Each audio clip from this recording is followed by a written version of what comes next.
Hindi ko muna dinikit ha. Ano yan, oo. Kasi obserba mo muna.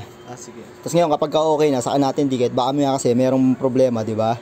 Pwede mo pang maibalik sa customer. Kaya wag mo lang tatapon yung box. Touch lang naman. Wag mo lang tatanggalin to. To, ha? Sige. Pagka okay naman na, kahit mga bukas, pwede na nating idikit yan. Kasi, hindi, ano yan, goods yan. May karga yan. Oh. Have a good day and positive vibes para sa ating lahat. Alam niyo na yung gagawin ko dito. Infinix Common 18 Spark 8 Pro.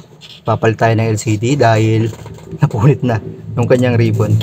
Kaya sa iba, sa lahat ng mga natin, subscribers, followers natin, at syempre sa mga ka-papers natin at katambayan natin. Once na nakita ninyo may punit yung LCD, ribbon or flex, at yung tinatawag natin ribbon or flex, hindi na po magagawa. Yan ha. Kaya iingatan po ninyo once na umangat, huwag nyo atakin dahil ganito mangyayari yan. Mapupunit yan. At sure na mapabibili kayo or kaya mapapa-order kayo ng bagong LCD ng Spark 8 Pro. At usually, full disassembly natin. Pero is like easy lang naman yung pag-disassembly nito. Iingatan lang din naman yung fingerprint. Then, release muna natin yung ating SIM card tray. Para hindi masira. Yung iba minsan di na-release, nababali. Yan, meron pa kasama SIM card. At dahil nga kasi, ganun yung LCD, di ba ganun mag-vlog yun? At dahil nga kasi natanggal na yung LCD, kaya disassembly natin. At yun nga, gamit natin ang metal spudger. At may nagko-comment sa atin, madalas nagko-comment na, oy, gamit ka na nga ng plastic spudger. Hindi na po, kasi meron na akong Android na kuko. Kuko na lang. Talaga napakadali lang magbaklas ito para sa akin. At yun nga talaga, napakadali lang baklasin talaga nito para sa akin. Ay nako, ang buhay nga naman talaga. At syempre shoutout nga pala natin si Yana. Nag-birthday at nagpaganda siya. At nagpakulay din ng buhok. Shoutout sa iyo, Yana, happy birthday sa iyo. Pero yung ano natin, lumpiang Shanghai, hindi na natupad. And also, napakahirap nga talaga nitong baklasin. Kailangan mo ipasok yung daliri mo para matanggal. Dahil hindi pala babaklas, dahan-dahan lang at baka sumabog, mabiyak yung back cover. Yan, pakita ko sa inyo. Saka yung, siyempre yung kanyang, ayun, fingerprint. At siyempre, gamit natin yung isang ating legendary na screwdriver. Napakadali lang yan na tanggalin para sa akin ulit. At ang pangatlo yung gagawin, remove lang ninyo yung kanyang antigas ha. Meron pa palang screw dito, nakatago, check ninyo. Yung mga screw niya nagtatago, kaya always nyo i-check maigi.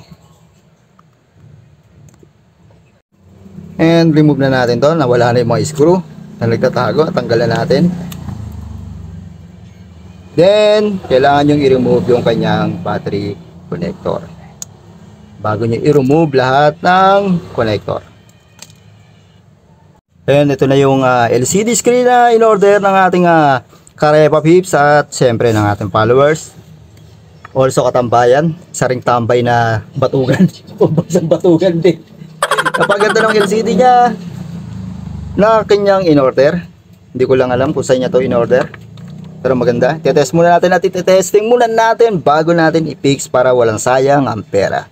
Ang mga technique ng pambansang batugan. At ipapakita ko nga sa inyo kung paano mag-test ng isang bagong brand new na LCD screen ng Tecno ano? Common 18 Spark 8 Pro Tecno. Check lang ninyo, pwede nyo baliktarin yan, basta itapat lang ninyo, huwag nyo lang ilalagay yung connector, LCD connector dito. At sobrang easy nga para sa akin mag-test ng LCD at mag-backlash ng ganitong unit ng Spark 8 Pro Common. Then connect na natin yung kanyang battery.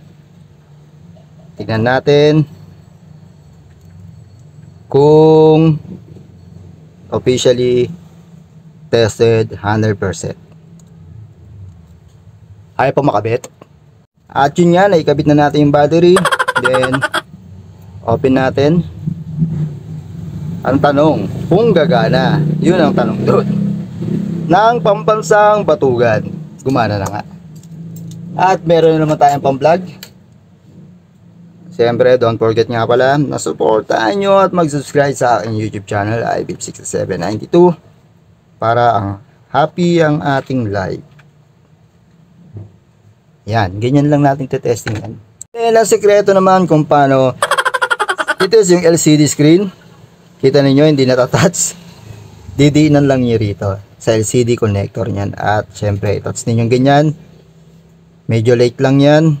Hintayin lang ninyo ng ilang taon. At bago mag-touch.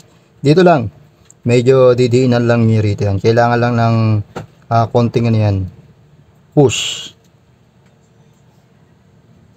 Ating konti, nakikita nyo ba? At maririnig naman ninyo yung dialing tones on LCD screen. Galing, no? And syempre, pagka medyo nahihirapan kayo sa pagtanggal ng battery, tulak lang ninyo rito sa ilalim. Makikita ninyo yun, no? Ituturo ko sa inyo yung technique.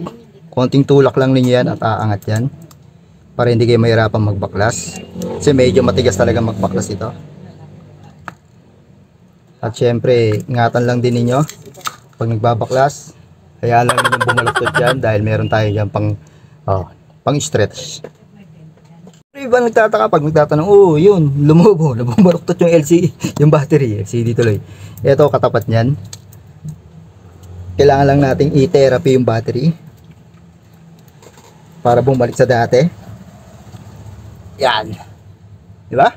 Okay, nalagay na natin yung LCD. Hindi ko man siya ididikit dahil tetesting muna ni boss. Talagyan ko lang muna siya ng tape para matesting niya maigi, at kung may problema ay babalik pa niya doon sa kanyang pinagbilhan. Ayan yung paglagay ng battery, simple lang din naman. Check lang ninyo, huwag lang maipit yun. Lagay natin yung cover sa motherboard. And screw lang natin, balik natin yung mga screw. At napaka very simple lang. And kailangan lang yung ibalik yung fingerprint bago nyo i-close. Ingat lang din. Ingatan nyo lang din maigi. Baka pwedeng maputol or kaya masira yung fingerprint. Then close na natin. Ingatan lang ninyo maipit LCD screen. Ito na yung ating install only na LCD ng Spark 8 Pro. Done na. Okay na. Meron lang tayong pangkape ang pambansang batugan. Iboy Peka Pekaps.